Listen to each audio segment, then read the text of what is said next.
Coconut water ఎందుకు తీసుకోవాలి? Coconut water తీసుకోవడం వల్ల మనకు అది ఒక బెవరేజెస్ లాగా. ఎందుకనంటే మనం సమ్‌టైమ్స్ ఎక్సర్సైజ్ చేస్తుంటాం. లేదా సమ్‌టైమ్స్ మనం బయటికి వెళ్ళినప్పుడు బాడీ అనేది డీహైడ్రేట్ అవుతుంటది. అట్లా డీహైడ్రేట్ కాకుండా ఉండాలి అంటే కోకోనట్ వాటర్ తీసుకోవచ్చు. ఇంకోటి మనం దాంట్లో చూసుకున్నట్టయితే వైటమిన్స్, మినరల్స్ పరంగా దాంట్లో పొటాషియం గాని, సోడియం గాని, కాల్షియం గాని, మెగ్నీషియం అనేది అబ్సల్యూట్‌లీ హైగా ఉండడం జరుగుతుంది. ఇంకోటి దాంట్లో మనం అవుట్ ఆఫ్ 100% తీసుకుంటే కూడా కోకోనట్ వాటర్‌లో 94% అనేది వాటర్ రావడం జరుగుతుంది.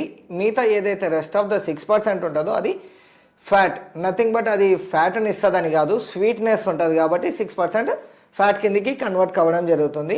ఇంకోటి ఇది మనం ఎక్సర్సైజ్ ఇప్పుడు మనం వర్కౌట్స్ చేస్తుంటాము, లేదా వాకింగ్‌కి వెళ్తుంటాము. అట్లాంటి టైంలో కూడా ఈ కోకోనట్ వాటర్‌ని తీసుకోవచ్చు. అట్లా తీసుకోవడం వల్ల ఏమవుతాయంటే మన బాడీకి న్యూట్రియంట్స్ వెళ్ళడం వల్ల బాడీ డీహైడ్రేట్ అనేది కాదు. ఇంకోటి మనకు బాడీ కూడా మంచిగా సపోర్ట్ చేయడం జరుగుతుంది. సో కోకోనట్ వాటర్ ఎందుకు తీసుకోవాలని తెలుసుకున్నారు కదా. మరిన్ని వీడియోలో దాని ఉపయోగాలు ఏందని మీకు చెప్పబోతున్నాను. Thank you.